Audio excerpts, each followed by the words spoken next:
He moved it with one finger, and then he sat on it. Now what? Like, I'm done, right?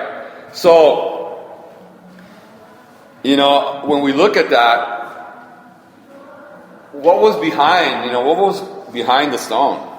It was a burial place of Jesus, right? Jesus' body was there. They wrapped him in linen cloth, according to the custom of the Jews, and anointed him with spices and all kinds of other stuff, right? And we see behind that stone, we see death, right? That's what was there. It was death. And a cool thing that we can see from that is that there was a concept of God that the Jews had, a concept of God that even us in modern times is there. This concept of God, of being a God that's too far away, a God that's unreachable, a God that you can't really, doesn't involve himself in the affairs of men. That concept of God was dead. Jesus buried that concept of God in that tomb. Why? Because when Jesus came, we see a God that came to heal, that came to minister, that came to serve, that came to love, right? That's what he was showing everybody when he was walking around and doing these miracles and all these teachings. And yeah, he was harsh with the Pharisees and the Sadducees, with the leaders of the religious law, of the Jewish religious law, because they should have known better. They should have known better. So he was harsh with them, but with everybody else, pretty much he was very loving, very patient. Think about it. When we see Jesus, for example, feeding 5,000 people, it doesn't really count women and children, right? Mostly the men are the ones that are counted in this story. There was a lot of people there, and he was patient enough with these people that he sat there and waited until they all ate, until all of them were given food, until all ate, until the disciples came back with 12 baskets of leftovers and whatnot. God was patient. Everywhere Jesus went, he was being followed and, first of all, being harassed, right? All the time. He was always being harassed by the Jews of that city, right? The religious leaders of the Jews of this, whatever particular city he was in. He was always being harassed. The Bible teaches us that he always woke up early, right? He was probably the last one to go to sleep and probably the first one to get up every morning and be with his Father in prayer, right? He would wake up early and be in prayer. And then he would go about his day and they would walk everywhere because there was no cars, right? There was really no other mode of transportation really other than donkeys, or horses and walking. So they had to walk everywhere, right? In the heat or the cold. Right? Walk and then do his thing. Go to a town, proclaim the gospel. Right? Be confronted by these people that, first of all, the Jews that didn't like him. Right? And then the people that were unbelievers. Right? And then he would perform miracles.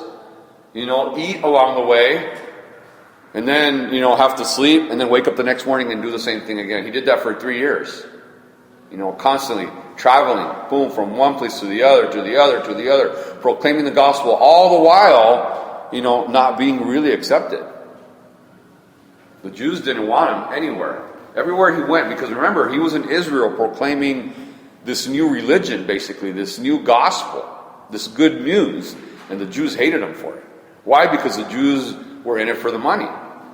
They didn't want him to ruin their way of life. So it was a stressful situation for Jesus all the time. Yet he was so patient. He was so loving.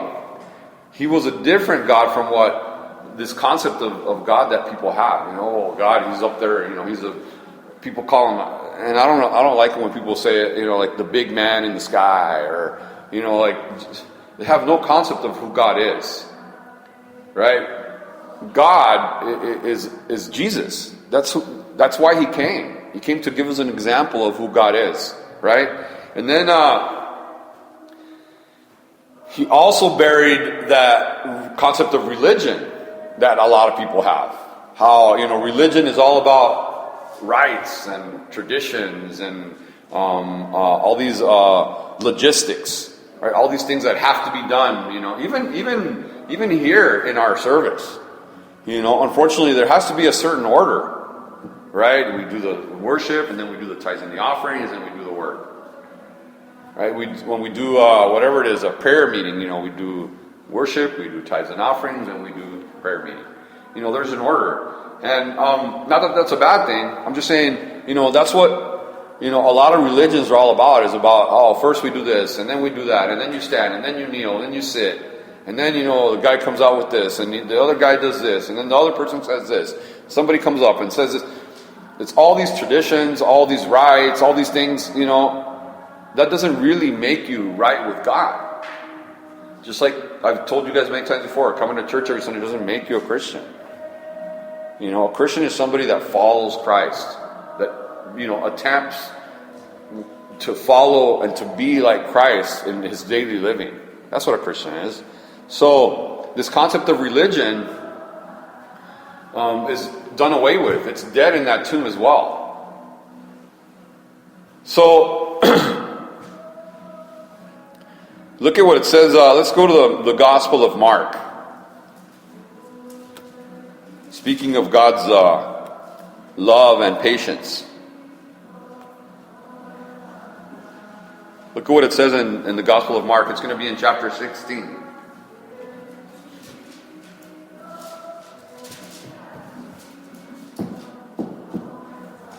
It says in Mark chapter 16, verse 1, it says, "Now when the Sabbath was past, Mary Magdalene, Mary, the mother of James, and Salome bought spices, that they might come and anoint him. Very early in the morning on the first day of the week, they came to the tomb, and the sun had risen. And they said among themselves, 'Who will roll away the stone from the door of the tomb for us?' But when they looked up, they saw that the stone had been rolled away, for it was very large. And entering the tomb, they saw a young man clothed in a long white robe sitting on the right side, and they were alarmed. But he said to them, 'Do not be alarmed. You seek Jesus of Nazareth, who was crucified. He is risen. He is not here. See the place where they laid him. But go, tell his disciples and Peter that he is going before you into Galilee. There you will see him, and he said to you, as he said to you.' So they went out quickly from the tomb, for they were trembled and were amazed, and they said nothing to anyone, for they were afraid." So, again, we see the stone being rolled away. We see the angel in there, the young man sitting in there, right?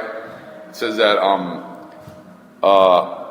the young man was clothed in a long white robe and sitting on the right side, right? And then we see him say, "Don't be alarmed. You seek Jesus of Nazareth. He's not here. He's risen." See that he's risen again. But here's the cool part. Verse 7. What does it say in verse 7? It says, "But go tell his disciples and Peter that he is going before you into Galilee. There you will see him as he said to you." When was the last time that we saw Peter in the Gospels? The last time that we saw Peter, he was weeping bitterly. You guys remember that? You know why? Because he had denied the Lord 3 times, just like the Lord had said. Jesus had a conversation with Peter, right? And said, "Hey, Peter, do you love me? Do you love me? Do you love me?" Peter kept saying, "Yeah, I like you a lot, man. Yeah, you're really cool, and I have this great affection for you." Finally, he said, "Lord, I love you." And then Jesus said, "You're going to deny me. It's going to happen. You're going to deny me. Oh no, I would die for you, Lord." And he says, "As sure as a rooster crows, you're gonna deny me." And he did. He was scared. When Jesus was being tried, he was in there, and in where the inn people were, right? Because the other disciple John knew the high priest, so they were able to go into the area where Jesus was being tried, and they were recognizing him. They're like, "Oh, you sound like a Galilean. Weren't you one of those disciples?" No. And he denies him 3 times. So we see him weeping bitterly. Right? And then we see him here. We see that the angel says, "Hey, go tell the disciples and Peter." How awesome is that? Speaking of God's love and God's patience with us. Even though Jesus denied him 3 times, one of the first things that the Lord told this angel, because what does an angel do? He's a messenger, right? He says, "Go and give them this message. Make sure that you tell these women to go and tell the disciples and Peter." Make sure you point Peter out. You know?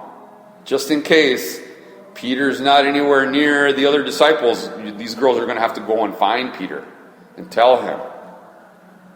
You know?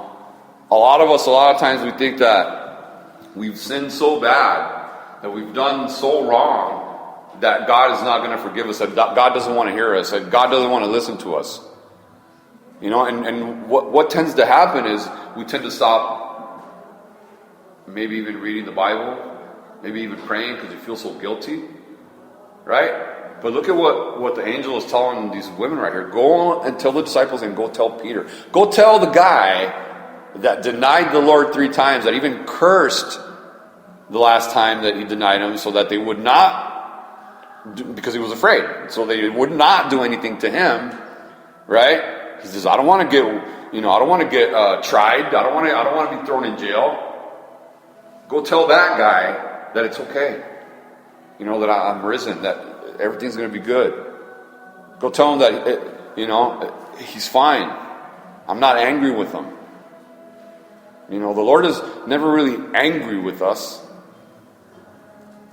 You know, even when Moses was with the people, the Israelites in the desert, and Moses was so tired of their complaining that they were crying for water, and so he struck the rock, right? Instead of telling the rock, he struck it. And so when Moses was getting ready to go into the promised land, the Lord said, you're not going into the promised land. Why? What do you mean? He says, well, because you struck the rock. Instead of just talking to it and telling it to bring forth water. What? He says, yeah, you misrepresented me. You made people think that I was angry with them when I wasn't. You know, God is so merciful that even in the worst of our sins, man, He's not really angry with us. You know, He's a loving God. He's a patient God. Look at let's continue reading here in Matthew. It says, now when he rose early on the first day of the week. This is speaking of Jesus. He is in the capital. Okay, when he rose early on the first day of the week, he appeared to Mary Magdalene, out of whom he had cast 7 demons. This girl was twisted, dude. Okay, this girl had been through. You know, she was a party girl. Woohoo! Right? She was a prostitute. Right, and so.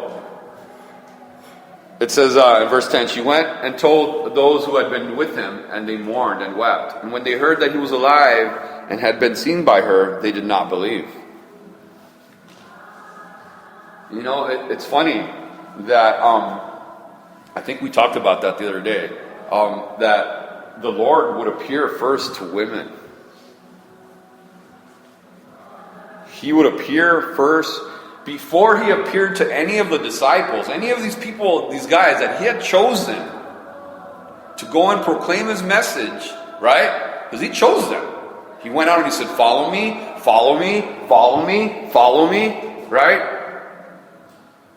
Before he went and told any of those guys, he told the women first. He went and he showed himself, he appeared before the women first. And the women had to go and tell the men, hey, listen, the Lord is risen. What did the men do? Typical men. You're crazy. What are you talking about? Why wouldn't they believe? Because they didn't understand. They didn't know the scripture. They just knew reality. The Lord was, man, they beat the living daylights out of him. I saw him. He died. There's no way. What do you mean he's risen? Women are crazy. You women... You know, it's important that we note that these women were basically the first, not basically, they were the first people that saw the Lord risen. You know, that just gives us another important reminder that God uses even what people consider to be less to proclaim what's way more. You know what I mean? God could have used one of the men. He says, no, I'm going to use women. Just so people know, hey, you know, not everything in the Bible has to be, you know, just like we think it has to be. You know, women are important in Jesus' ministry. If it wasn't for women, you know, that probably wouldn't have anything to eat and whatnot. You know,